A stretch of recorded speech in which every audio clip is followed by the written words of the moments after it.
It's objectivism, and it's the way she's being booked, and it's something that it disinterests you, even with her working currently with one of the most over acts in professional wrestling right now, and Toni Storm.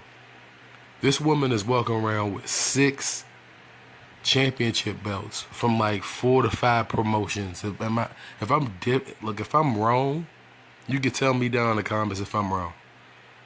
All right, I'm cool. You can tell me if I'm wrong, but I see 6 championships.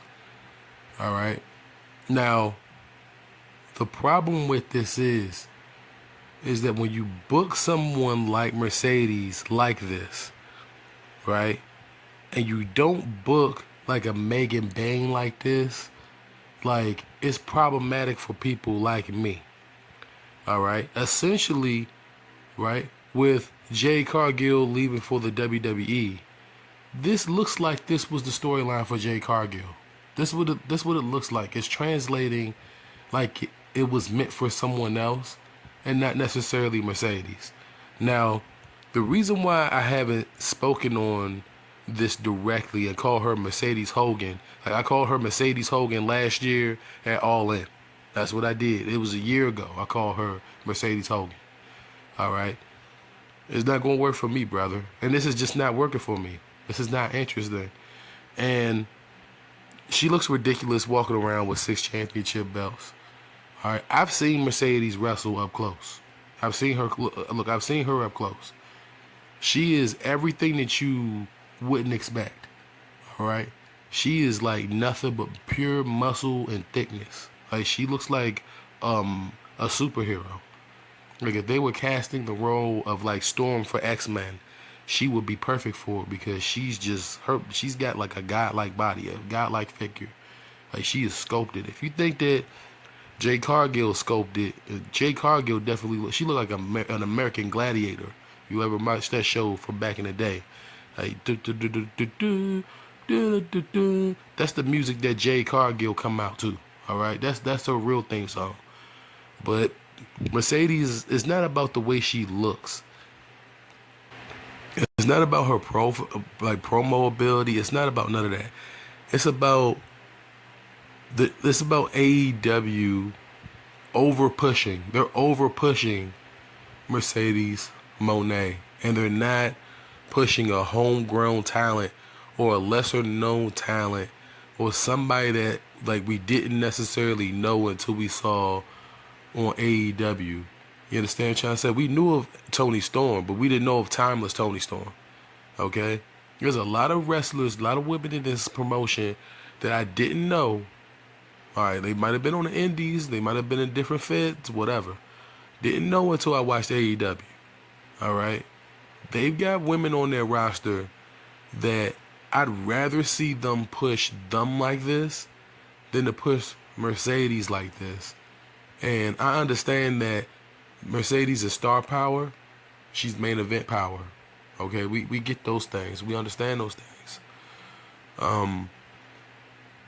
But just being objective, if you're watching this, and like if you watched my review of All In a few years ago or last year, like, you seen this coming. You knew that they were going to do this, but you didn't know how long they were going to do it.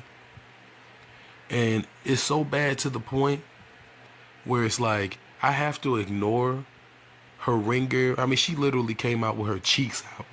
She had her cheeks out tonight. All right, thighs, cheeks, everything. She had ass cheek out, right? Wrestling in Mexico tonight. All right. You had to put the fact that she looks good aside. That's the reason why I put that first and said, yo, she looks amazing. She looks like if a Barbie doll could wrestle. You understand what I'm trying to say? That's basically what it is. But you had to put that aside, and then you had to look at politics. And this is like the worst type of politics. And one thing that I can't stand about the IWC is that there's not enough people doing content about how ridiculous the storyline is with her winning all of these championships. Like, I understand. Black, was she like black and Latina? I think she's black and Latina. So it makes sense for her to win another championship down there, right? But we're talking about over freaking kill. We're talking about overkill levels. And if this storyline with Toni Storm, right, if the next storyline that she works doesn't result in like somebody, well, let's say it like this: people backstage at AEW came up to me. Some of them reached out to me. It's just they do. People reach out to you and they want you to do these videos. And sometimes I'm like, blah, because some of the stuff might be misinformation, and you got to get it from certain sources on storylines. And then they ask me for my feedback, and then sometimes I just tell them on the phone, and then sometimes I tell them on the phone and through a video. So this time I'm just gonna tell them through the video. So they told me that there's a de-escalation storyline or descending storyline coming with Mercedes where it's a loss at All In to Toni Storm, and then she slowly but casually loses all the championships. It's like a fall from grace storyline. So they're building her up to break her down, to build her back up again. That's what they said that they were going to probably do. There's another solution or another outcome where she beats Toni Storm and then relinquishes all the championships and just has the AEW championship, right? That's a scenario, right? That they said it was a few different ways that they could do this, or they could do one of these things where she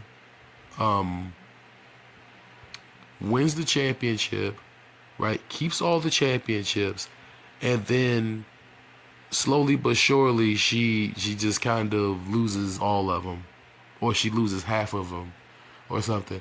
Like, I think that the storyline of a dissension from Grace to build her back up as a babyface is something that they're probably going to do. I think that would make sense for them to do that and to try to build other female wrestlers off of her name. I think that that's what they're going to probably do at some point. But hopefully what they don't do is use Mercedes to ruin Toni Storm. like that would be the death of their women's division. I don't think that people understand how important this storyline is to female professional wrestling right now. Like this is one of the biggest storylines in professional wrestling, women's professional wrestling, right now. All right, it's probably the biggest because of all the championships that Mercedes has and what it means if she loses at All In, what she should do. She should lose and then go on this downward spiral. That's what they should do. But this is AEW. This is bad writing. It's not interesting. But it could be a dope storyline if Mercedes plays along. So they say that they're like, I think that the backstage conversation of it being a dissension storyline where she slowly but surely loses all the championships and then spirals and then comes back. I think that they could do that. All right, it's something that the WWE refused to do with Cody Rhodes, where after he loses the WWE championship, he spirals. They haven't done that. They didn't do that with Cody Rhodes. So that's the reason why that storyline sucks. All right, so they could do something real dope with Mercedes. She could show range as an on-screen character, which is good for the professional wrestling business. Let's see what they do. Excuse me. Overall, like I said, I love Mercedes. When she debuted, I talked about how sexy she was, how great she's going to be for AEW. But at the same time, it's like, this is a lot of money invested, and it just seems like it's bad writing. So let me know how you guys feel down below, man. I'm going to post this. I might post this on Friday or Thursday. I'm not going to say I might do it on the weekend. I don't know. But it'll be up before the following week's Dynamite. Y'all tell me how y'all feel about this, okay? I know my voice is a little bit off, but y'all can go ahead and like and subscribe if y'all want to. I don't care if you like and subscribe or not. I'm going to post this video about Mercedes, and the people that need to see it are going to see it eventually. They're going to see it. So it's more so for them. If you want to chime in, that's fine. Don't hate Mercedes in the comments. I mean, people not going to like my voice in the comments. Some people might like it. I don't know. It's a sick voice. It's like a sore throat voice. But I wanted to make sure I spoke it out. It helps my vocal cords get back anyway. So let me know how you guys feel.